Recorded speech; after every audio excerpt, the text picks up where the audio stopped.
Good morning मित्रों। आइए चलते हैं आज इम्परेटिव सेंटेंस के बारे में अध्ययन करते हैं डायरेक्ट और इनडायरेक्ट में। इस वीडियो को शुरू से लास्ट तक देखिए और इस चैनल को सब्सक्राइब अवश्य कीजिएगा और बेल आइकन को अवश्य दबाइएगा। तो इम्परेटिव सेंटेंस के दो भाग होंगे, ओ और दो। ओ का मतलब कि वाक्य के अंत में ओ शब्द आता है और दो का मतलब वाक्य के अंत में दो शब्द आता है। ओ के चार भाग होंगे, ऑर्डर्ड आदेशात्मक, सजेस्टेड सुझाव सूचक, रिक्वेस्टेड प्रार्थना सूचक और एडवाइस सलाह सूचक। ये चार भाग होंगे और चारों भागों के बारे में हम अलग अलग अध्ययन करेंगे। तो आइए चलते हैं, पहले देखते हैं आदेशात्मक वाक्य। यदि रिपोर्टेड स्पीच वाले वाक्य में आदेश से युक्त कोई शब्द आए तो डायरेक्ट से इनडायरेक्ट बनाते समय सेड या सेड टू को हटाकर ऑर्डर्ड और कामा एवं इन्वर्टेड कामा को हटाकर टू कंजक्शन जोड़ देते हैं। नियम एक ही तरीके का है और एक ही किस्म का है, बस आप लोगों को समझने का फेर है। एक दो बार इसको समझ लेंगे ऑटोमेटिक आप लोगों को आ जाएगा। जैसे Mohan said to me open the door, इसमें आपको भाव के अनुसार जो है ये मालूम होगा कि यह जो है आदेशात्मक है कि जो है प्रार्थना सूचक है। जैसे इसमें लिखा गया है कि Mohan said to me, Mohan मुझसे कहा ओपन द डोर, दरवाज़ा खोलो, दरवाज़ा खोलो। ये आदेश दे रहा है, ये इसका भाव यह प्रकट हो रहा है कि यह किसी को आदेश दे रहा है। तो Mohan said to me, Mohan मुझसे कहा ओपन द डोर, दरवाज़ा खोलो। तब इसका जब आदेशात्मक अर्थ निकल रहा है तो हम यहाँ लिखेंगे मोहन आदेश है तो ऑर्डर्ड, वो ऑर्डर्ड मी। अब कामा एवं इनवर्ट कामा को हटाकर टू लगा देंगे, ओपन दी डोर। आप लोगों को समझ में आ गया होगा। आइए चलते हैं प्रार्थना सूचक वाक्य। यदि रिपोर्टेड स्पीच वाले वाक्य में किसी से प्रार्थना करने युक्त शब्द आ जाए तो डायरेक्ट से इनडायरेक्ट बनाते समय सेड या सेड टू को हटाकर रिक्वेस्टेड और कामा या इन्वर्टेड कामा को हटाकर टू कंजक्शन जोड़ देते हैं। तो देखते हैं, जैसे मधु सेड टू मी, मधु मुझसे कही प्लीज ओपन द डोर। अब देखिए यहाँ पर रिक्वेस्ट कर रही है कि मधु मुझसे कही प्लीज कृपया दरवाज़ा खोलो। तब जब प्लीज शब्द आ गया तो हमें जान गए कि यह क्या है, प्रार्थना सूचक वाक्य है। तो ऐसी अवस्था में हम क्या बनाएंगे, मधु रिक्वेस्टेड मी, फिर यहाँ क्या हो जाएगा टू, कामा इनवर्ट कामा को हटाकर टू लगा देते हैं। अब प्लीज को हटा देते हैं, सिर्फ लिख देंगे यहाँ पर ओपन दी डोर। तो आप लोगों को प्रार्थना सूचक वाक्य भी समझ में आ गया होगा। आइए चलते हैं सुझाव सूचक वाक्य। यदि रिपोर्टेड स्पीच वाले वाक्य में किसी को सुझाव देने युक्त शब्द आ जाए तो डायरेक्ट से इनडायरेक्ट बनाते समय सेड या सेड टू को हटाकर सजेस्टेड और कामा इनवर्ट कामा को हटाकर टू कंजक्शन जोड़ देते हैं।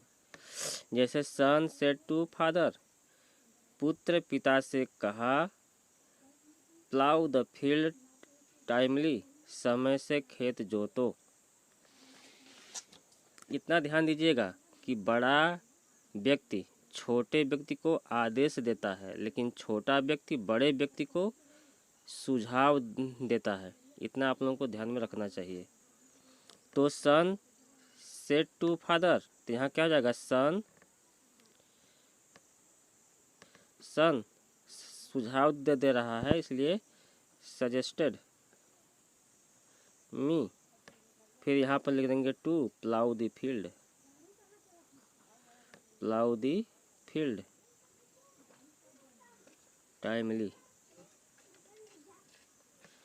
ठीक, तो यहाँ क्या हो गया, सजेस्टेड। इतना ध्यान दीजिएगा कि छोटा व्यक्ति बड़े व्यक्ति को सुझाव देता है, सलाह या आदेश नहीं देता है। ठीक, अब आइए चलते हैं, एक ये समझ में आ गया होगा आप लोगों को, बहुत कठिन नहीं है। सलाह सूचक वाक्य, यदि रिपोर्टेड स्पीच वाले वाक्य में सलाह से युक्त कोई शब्द आए तो सेड या सेड टू को हटाकर लिख दीजिएगा, हटाकर एडवाइज्ड और कामा एवं इन्वर्टेड कामा को हटाकर टू कंजक्शन जोड़ देते हैं। जैसे इसमें एक ध्यान देना होगा कि डॉक्टर रोगी को और वकील अपने मुवक्किल को सलाह देता है, सुझाव या आदेश नहीं देता है। इतना हमेशा ध्यान रखिएगा। दो ही ऐसे चीज़ हैं, दो ही ऐसे शख्स हैं, डॉक्टर और वकील, जो अपने रोगी या मुवक्किल को सिर्फ सलाह देते हैं, सुझाव या आदेश नहीं देते हैं। ठीक है, जैसे हम यहाँ कर दिए, doctor said to patient take the medicine timely. Doctor मरीज से कहा समय से दवा लो। तब यहाँ क्या हो जाएगा, doctor advised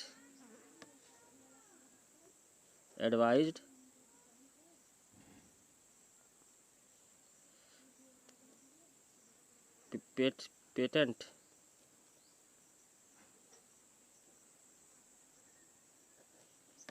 to take the medicine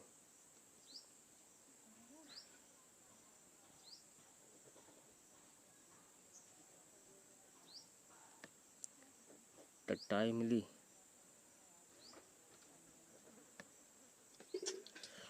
तो इसमें यह ध्यान देना होगा कि डॉक्टर रोगी को और वकील अपने मुवक्किल को सिर्फ सलाह देता है। अब चलते हैं दो वाला शब्द। दो ओ और दो थे। दो वाले में क्या होता है, यह लेट से शुरू होता है, लेट एलईटी, लेट से शुरू होता है। डायरेक्ट से इनडायरेक्ट बनाते समय सेड या सेड टू को हटाकर प्रपोज्ड, सजेस्टेड, प्रेड, विज्ड का प्रयोग करते हैं और कामा एवं इन्वर्टेड कामा को हटाकर टू कंजक्शन जोड़ देते हैं। इसमें आएगा let him, let them, let her, let you, let it आदि शब्द जो है आ जाते हैं। जैसे Raju said to me let him open the door. Raju मुझसे कहा let him open the door, उसे दरवाज़ा खोलने दो। तो यहाँ दो शब्द आ गया। तो ऐसी अवस्था में क्या करेंगे, कुछ भी लगा देंगे। यहाँ पर जितना लिखवाया गया है उसमें से कोई लगा दीजिए। तो यहाँ हो जाएगा Raju prayed me to let him. चूँकि हिम को हिम नहीं बदलेगा, हिम इसलिए नहीं बदलेगा क्योंकि ये थर्ड पर्सन में ही का हिम हो जाता है। अगर यहीं पर देम होता तो भी नहीं बदलता, यू है तो तब इसके अनुसार बदल जाता। तो यू का ऑब्जेक्ट क्या, सब्जेक्ट क्या होता है, यहाँ यदि यू होता तो मी, आई का फिर यहाँ पे मी हो जाता, तब लेट मी हो जाता। तो ये हो जाएगा Raju prayed to me to let prayed me to let him open the door. तो ये आप लोगों को समझ में आ गया होगा। लेकिन थोड़ा सा इसमें यह ध्यान देने वाली बात है कि यदि रिपोर्टेड स्पीच वाले वाक्य में लेट अस दिया गया हो, सिर्फ ओनली वन लेट अस दिया गया हो, तो डायरेक्ट से इनडायरेक्ट बनाते समय लेट अस को हटाकर दैट दे शुड का प्रयोग कर देते हैं।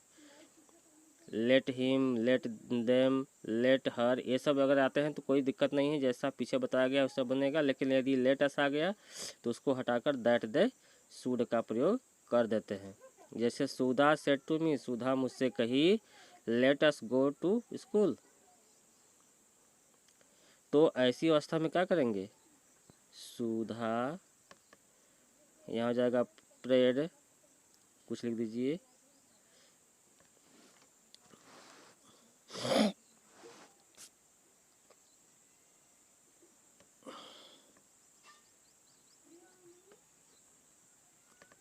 मी टू, यहाँ हो जाएगा दैट,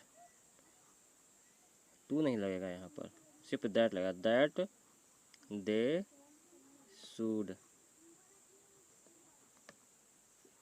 गो टू स्कूल। तो हो जाएगा यहाँ पर Sudha prayed me that they should go to school. तो आप लोगों को समझ में आ गया होगा। इसका जो है नोट्स बना लीजिए, मेहनत से पढ़िए, चैनल को सब्सक्राइब अवश्य कर दीजिएगा। आप लोग चैनल को सब्सक्राइब नहीं करते हैं, और बेल आइकन को दबा दीजिएगा। धन्यवाद।